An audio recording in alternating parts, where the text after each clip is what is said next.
இது நேத்து போட்ட மினி விளாகோட கண்டினியூஷன் தான். நேற்று அடை தோசைக்கு மத்தியானம் ஊற வச்சிருந்தோம் இல்லையா, சாயந்தரம் நல்லா ஊறிடுச்சு. சரி, வரமிளகாவும் சோம்பும் போட்டு நல்லா அரைச்சி எடுத்துட்டேன்.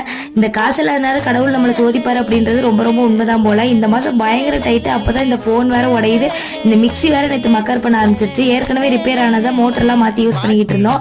ஆல்ரெடி புல்லட் மிக்சி வச்சிருக்கேன், அதை வச்சுதான் இந்த சட்னி எல்லாமே அரைப்பேன். ஜஸ்ட் இந்த மாவு அரைக்கிறதுக்கு மட்டும் இதை யூஸ் பண்ணிக்கிட்டு இருக்கேன். அது வேற அடிக்கடி ட்ரிப் ஆகுறதுனால அடியில ஒரு ரெட் கலர் பட்டன் இருக்கும், அதை அமுத்தி யூஸ் பண்ணுங்க சொல்லி கடைக்காரன சொல்லியிருந்தாரா. நேற்று என்ன ஆயிடுச்சு, 2 செகண்டுக்கு ஒருக்கா ட்ரிப் ஆயிட்டே இருந்துச்சு. எனக்கு என்னடானா இவ்வளவு சுண்டல் உளுந்தெல்லாம் ஊற வச்சுட்டுமே வேஸ்ட் ஆகி போயிருமே அப்படின்னு சொல்லிட்டு ஒரு யோசனை. நல்ல வேலை அதை அரைச்சு முடிக்கிற வரைக்கும் கொஞ்சம் நல்லா தான் இருந்துச்சு மிக்சி. ஆனா கொஞ்சம் மக்கர் பண்ண ஆரம்பிச்சிருச்சு. அதுக்கப்புறம் பாத்தீங்கன்னா நல்லா தோசை எல்லாம் சுட்டு எடுத்தாச்சு. நல்லா கிறிஸ்பா சூப்பரா தான் வந்துருந்துச்சு. ஆனா இந்த தோசைக்கு நல்லா காரசாரமா சட்னி வச்சு சாப்பிட்டா ரொம்ப நல்லா இருக்கும். இது கூட நல்லா வெங்காயம் எல்லாம் போட்டு ஊத்தினோம்னா சூப்பராகவே இருக்கும். நாங்களும் வெங்காய சட்னி பூண்டு சட்னிலாம் வச்சு சாப்பிட்டோம். அவ்வளவுதான். நாளைக்கு இன்னொரு மினி விளாக பார்க்கலாம். நீங்களும் இந்த தோசை செஞ்சு பார்த்துட்டு எப்படி இருந்துச்சு சொல்லி கமெண்ட்ல சொல்லுங்க.